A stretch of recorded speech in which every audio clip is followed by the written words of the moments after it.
Bonsoir à vous tous qui nous rejoignez des quatre coins de la nation et de notre diaspora. Bienvenue à cette première édition du lundi 16 février 2026 d'Inside News RDC. L'air est lourd ce soir à Kinshasa, chargé de cette humidité persistante que nous connaissons bien après les dernières averses tropicales qui ont une fois de plus transformé nos artères en rivières de boue. Mais au-delà de la météo, c'est une atmosphère de recueillement et de colère sourde qui pèse sur notre nation. Nous sommes le 16 février 2026. Il y a un an jour pour jour, le 16 février 2025, la ville de Bukavu tombait entre les mains des agresseurs de l'AFC M23. Un anniversaire de douleur qui nous rappelle que pendant que les lustres brillent dans les sommets diplomatiques d'Addis Abeba, nos frères et sœurs de l'Est continuent de payer le prix du sang et de l'errance. Ce soir, nous partageons bien plus que des nouvelles. Nous partageons cette volonté farouche de comprendre pourquoi, malgré l'effervescence des tapis rouges en Éthiopie, la réalité de nos infrastructures et de notre sécurité reste un défi de chaque instant. Nous refusons les mirages pour regarder les fondations. Au cœur de cette édition, nous décryptons le plan Matei, cette nouvelle offensive italienne en Afrique. Est-ce l'épine dorsale de notre développement ou un aspirateur géant pour nos minerais critiques? Nous plongerons également dans l'annonce spectaculaire d'un tramway souterrain express pour Kinshasa d'ici 2027. Un projet qui brille à Rotterdam, mais qui se heurte frontalement à l'état de nos sols inondés. Enfin, nous suivrons l'évolution de la menace financière à 4 milliards de dollars qui pèse sur la signature de notre État dans l'affaire Pay Service Bank devant la justice américaine. Ce soir, nous refusons les mirages pour regarder les fondations. Voici le développement de vos titres. Le 13 février 2026, lors du 39e sommet de l'Union africaine à Addis Abeba, la première ministre italienne Giorgia Meloni a déployé une rhétorique calibrée. En invoquant la figure de Enrico Mattei, elle a promis une relation d'égal à égal, affranchie du paternalisme historique. Le terme coopération, dont elle a rappelé l'origine latine cooperavi, vise à inscrire l'initiative italienne dans une logique de partenariat équilibré. Derrière cette construction lexicale se structure une architecture énergétique répondant à une nécessité stratégique immédiate pour Rome. Le plan Matei constitue une stratégie géopolitique destinée à repositionner l'Italie comme courtier énergétique central dans l'axe euro-méditerranéen. L'objectif opérationnel consiste à compenser la contraction durable des importations de gaz russe par la redirection des flux énergétiques africains. Dans ce dispositif, le corridor de Lobito représente un levier structurant. Ce projet ferroviaire de 1300 km relie l'Angola à la Zambie en traversant les zones minières stratégiques de la RDC. En juin 2025, l'Italie a validé un financement de 320 millions de dollars, en coordination avec les orientations du G7, confirmant l'importance structurelle de cette infrastructure. L'analyse des engagements financiers révèle un décalage entre les annonces politiques et les allocations effectives. Sur les 5,5 milliards d'euros annoncés pour l'Afrique, moins de 2 milliards ont été assignés à des projets identifiés, selon les rapports publiés en novembre 2025. La logique dominante consiste à sécuriser les chaînes d'approvisionnement en cobalt, cuivre et lithium, ressources critiques pour les industries énergétiques européennes. Le corridor de Lobito devient un vecteur logistique destiné à accélérer l'extraction et l'exportation de ces minerais vers les marchés internationaux. Cette configuration favorise l'évacuation des ressources sans mécanisme contraignant, garantissant la transformation industrielle sur le territoire congolais. Selon Samaila Zubairo, dirigeant de l'Africa Finance Corporation, cette infrastructure modifiera profondément les flux commerciaux régionaux. La variable déterminante reste la répartition de la valeur générée. Sans implantation d'unités de raffinage et de transformation, la chaîne de valeur demeure externalisée, limitant l'impact sur l'emploi industriel local et la souveraineté économique. La proposition de conversion de dette annoncée par Rome impose une vigilance technique. Ce mécanisme transforme une obligation financière en autorisation d'investissement pilotée par les entreprises du pays créancier. Ce procédé transfère une partie du contrôle budgétaire vers des acteurs externes sous couverture de financement climatique ou d'infrastructure. Cette structuration renforce l'influence économique sans transfert équivalent de capacité industrielle. Le concept de droit de rester, avancé pour limiter les flux migratoires vers l'Europe, expose une contradiction structurelle. La stabilisation des populations dépend directement de la création d'emplois industriels à haute valeur ajoutée. Un modèle fondé sur l'extraction brute ne génère ni diversification industrielle, ni stabilité sociale durable. La souveraineté économique repose sur la maîtrise des capacités de transformation, incluant raffineries, usines de traitement et infrastructures énergétiques nationales. La question centrale concerne désormais la finalité réelle du corridor de Lobito. Si cette infrastructure sert exclusivement de canal d'exportation, elle renforcera la dépendance structurelle. Si elle s'accompagne d'un transfert industriel, elle deviendra un levier de transformation économique. L'enjeu ne concerne pas la construction des rails, mais le contrôle des usines situées à leur origine. Le 1er février 2026, à Addis Abeba, une transition institutionnelle majeure s'est produite au sommet de l'Union africaine. Le Burundi, représenté par son président Evariste Ndayishimiye, a officiellement assumé la présidence tournante, succédant au président angolais João Lourenço. Cette prise de fonction s'inscrit dans le cadre stratégique de l'agenda 2063, avec une priorité déclarée sur l'accès continental aux ressources hydriques. Les autorités de Bujumbura qualifient ce mandat d'historique, signalant une ambition de repositionnement diplomatique à l'échelle africaine. Un facteur critique distingue cette transition. Le Rwanda maintient un silence institutionnel complet. Depuis Kigali, aucune reconnaissance officielle, aucun message diplomatique, aucune communication publique n'ont été émis durant les 15 jours suivant l'investiture. Cette absence constitue un signal stratégique. Elle traduit une posture calculée visant à éviter toute légitimation politique anticipée. Ce positionnement s'inscrit dans un contexte de tensions bilatérales persistantes. Le Burundi accuse Kigali d'avoir soutenu les acteurs impliqués dans la tentative de renversement du pouvoir burundais en 2015. En réponse, Kigali dénonce l'engagement des forces burundaises aux côtés des FARDC contre le mouvement armé M23 sur le territoire de la RDC. Ces accusations réciproques ont conduit à une fermeture prolongée des frontières et à une rupture opérationnelle des mécanismes de coopération sécuritaire. La présidence burundaise de l'Union africaine introduit une variable institutionnelle sensible. La tribune continentale offre désormais à Evariste Ndayishimiye une capacité d'influence formelle sur l'agenda diplomatique africain. Toute initiative visant à dénoncer officiellement les opérations rwandaises en territoire congolais transformerait une rivalité bilatérale en confrontation institutionnelle. Selon les évaluations de l'International Crisis Group, cette configuration réduit la flexibilité diplomatique du Burundi et accroît le risque de paralysie décisionnelle au sein de l'organisation continentale. La posture du président rwandais Paul Kagame repose sur une stratégie d'attente active. L'objectif consiste à observer l'exercice du mandat burundais sans fournir de reconnaissance politique prématurée. Cette approche permet de contester toute initiative perçue comme hostile, tout en préservant la capacité de réaction diplomatique. Elle vise également à empêcher toute instrumentalisation de l'Union africaine contre les intérêts stratégiques rwandais dans la région des Grands Lacs. Cette situation expose une contradiction structurelle entre l'unité institutionnelle africaine et les rivalités sécuritaires régionales.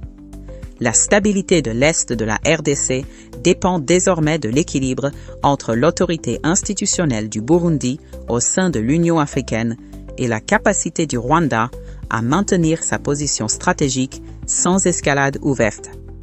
L'enjeu dépasse le protocole diplomatique. Il concerne directement la capacité du système continental à gérer les conflits interétatiques tout en préservant sa crédibilité comme mécanisme de stabilisation régionale. C'est une annonce qui a fait l'effet d'une bombe médiatique cette semaine. Le ministre des Infrastructures, John Bansalunda, a officiellement lancé le projet Tramway lors d'un séjour à Rotterdam. L'objectif est clair, presque vertigineux. Mettre en service une première ligne de tramway souterrain express à Kinshasa, au plus tard le 27 novembre 2027. Un accord de principe, revêtu du cachet sec de l'État, a été remis au consortium CTK. On nous parle de 173 ponts entre le centre-ville et l'aéroport de Njili et de 7 lignes modernes. C'est la version officielle, celle qui brille sous les projecteurs des Pays-Bas. Mais regardons ce dossier avec les yeux de la réalité. Kinshasa est inondée jusqu'à la racine à chaque pluie.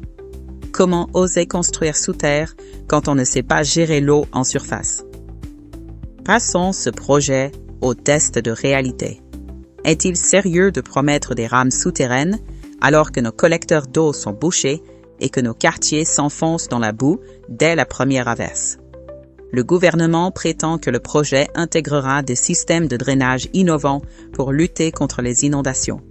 Mais la topographie de notre capitale et l'absence chronique d'entretien des infrastructures existantes rendent cette promesse presque surréaliste. C'est le test de nécessité qui est ici bafoué. Avant le luxe d'un métro express, nos compatriotes ont besoin de routes sèches et de caniveaux curés. Pourquoi signer des accords pharaoniques à Rotterdam avec des firmes étrangères comme Power China ou Brun Tramway, alors que nos ingénieurs locaux pourraient être mobilisés pour stabiliser les sols de nos communes? Le grand écart entre les chiffres officiels et le vécu des Kinois est total. Investir des millions de dollars dans un rêve souterrain alors que le transport de surface est un calvaire quotidien ressemble à une fuite en avant politique à l'approche de l'échéance de 2027. Ce projet, coordonné par l'Agence congolaise des grands travaux, sous la direction de Nico Nzao, doit faire l'objet d'une transparence absolue.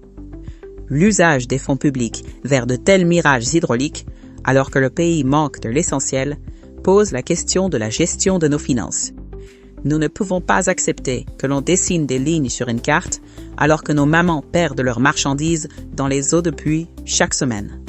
Ce contraste saisissant nous amène directement à la fragilité de notre signature financière internationale. Pendant que nous discutons de tramways souterrains, une menace financière colossale grandit dans les tribunaux américains. Le litige opposant la société Pay Service Bank à la République démocratique du Congo vient de franchir une étape alarmante. Ce qui n'était au départ qu'une réclamation de 20 millions de dollars s'est transformé en une plainte fédérale déposée dans l'État de l'Idaho, dont le montant s'élève désormais à près de 4 milliards de dollars pour ingérence délictuelle et perte d'investissement. L'entreprise américaine a officiellement saisi 2 régulateurs majeurs, la DFC aux États-Unis et la FCA au Royaume-Uni.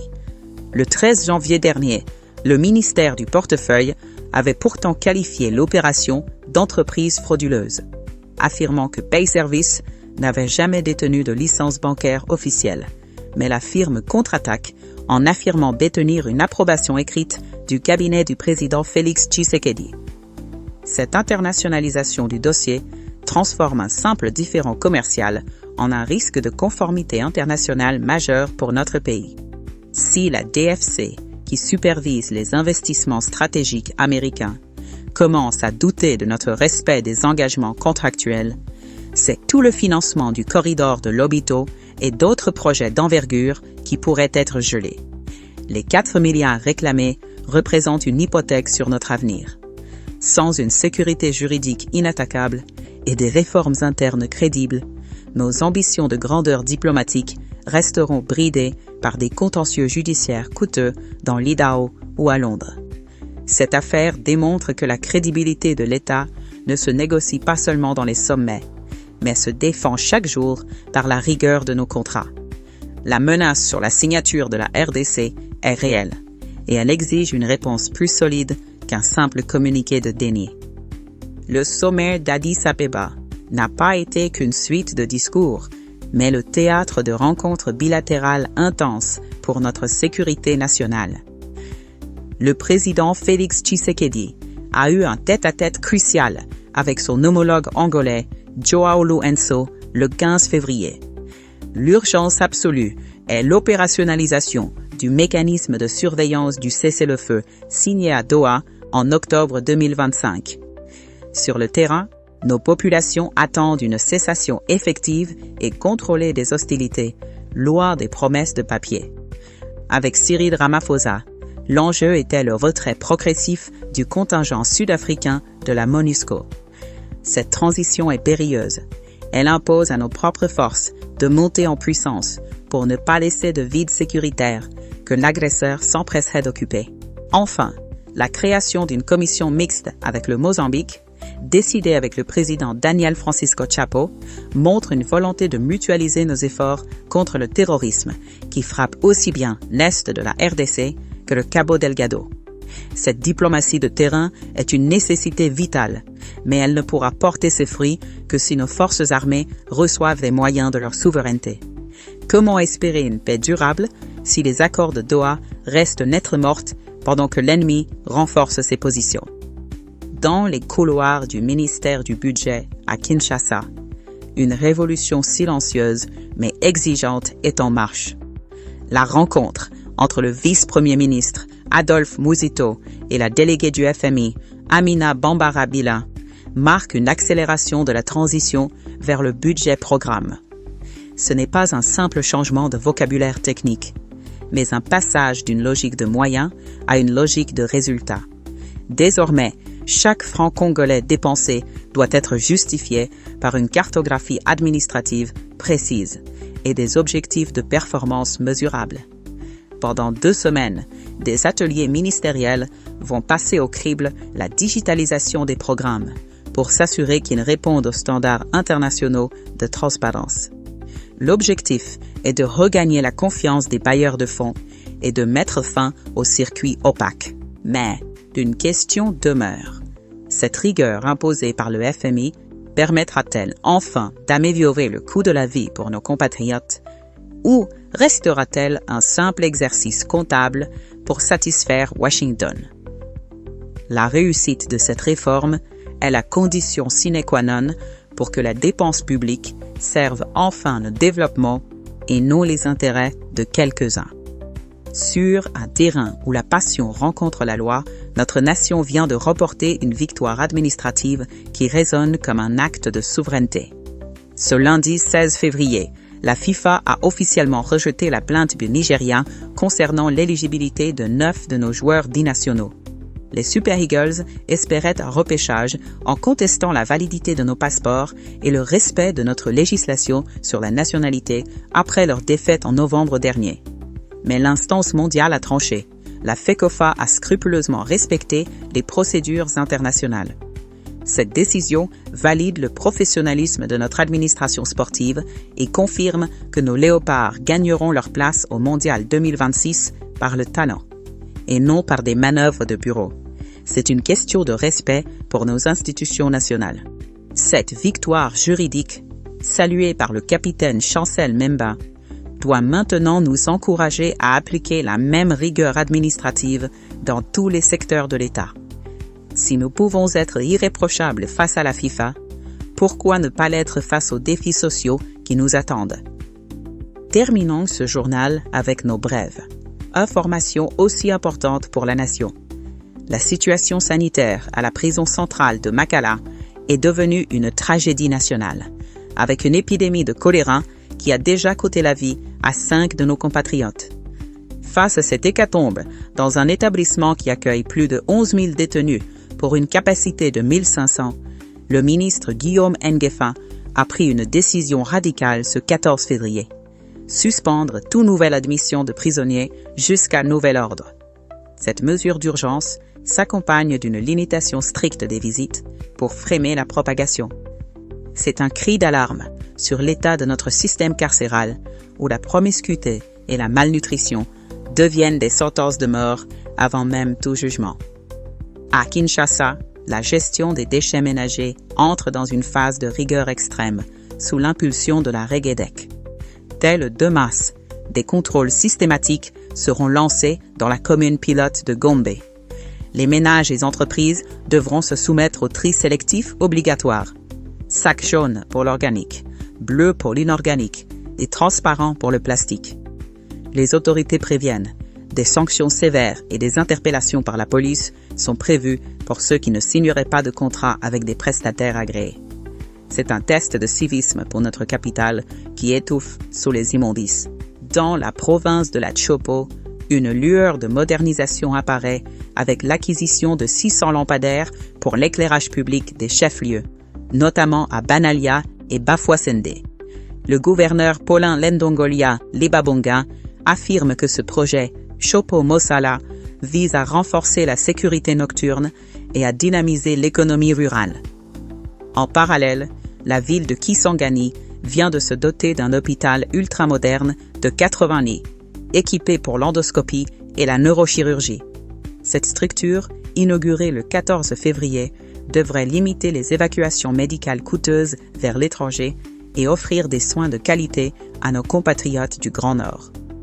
Cependant, la terreur ne faiblit pas à l'Est. Dans les hauts plateaux de Fizi, les rebelles du M23 RDF ont incendié plusieurs maisons de civils le 11 février dernier à Roussankoukou, punissant les populations qui refusent de collaborer. Plus grave encore, le gouverneur du Sud Kivu, Jean-Jacques Purussi Sadiki, dénonce le pillage systématique du goudron par ces mêmes rebelles à Kabaré. Ce goudron, stocké par des partenaires chinois à Mudaka, était destiné à la route stratégique Chivanga-Bunyakiri. C'est un sabotage délibéré de notre développement par une force d'occupation qui pille jusqu'à nos matériaux de construction. Face à cet effondrement de la gouvernance, le prix Nobel Denis Mukwege a lancé un appel vibrant depuis la conférence de Munich ce 15 février. Il estime que les maux de la RDC ne sont pas seulement sécuritaires, mais structurels. Il plaide pour un dialogue national profond pour soigner les racines de la mauvaise gestion et de la corruption qui permettent aux vautours d'exploiter nos minerais. Enfin, à Kinshasa, l'autorité de l'État s'exprime par la reprise des démolitions à la baie de Ngaliema. Jacquemin Chabani-Loukou a inspecté les zones ce samedi. Les constructions anarchiques qui menacent les captages de la Regideso seront rasées cette semaine, après délimitation, pour protéger l'eau de 14 communes. Cette édition nous a permis de naviguer entre les fastes diplomatiques d'Addis Abeba, où le plan Matei et la présidence burundaise de l'UA dessinent de nouveaux équilibres précaires, et la réalité rugueuse de notre sol. Nous avons vu le mirage d'un tramway souterrain promis pour 2027 se heurter à l'urgence immédiate de nos inondations et de nos collecteurs bouchés. L'affaire Pay Service nous rappelle que notre souveraineté financière est menacée à hauteur de 4 milliards de dollars, tandis que la victoire de la FECOFA à la FIFA nous montre que la rigueur administrative est possible quand elle est appliquée avec sérieux. Pour conclure, je souhaiterais partager avec vous cette pensée. On ne construit pas une maison en commençant par le toit. Ce proverbe nous rappelle que l'ambition d'un tramway souterrain ou de grands corridors miniers ne sera qu'une illusion fragile si nous ne stabilisons pas d'abord nos bases. Ces bases, ce sont l'assainissement de nos villes, la sécurité de nos frontières et la transparence absolue de nos contrats publics.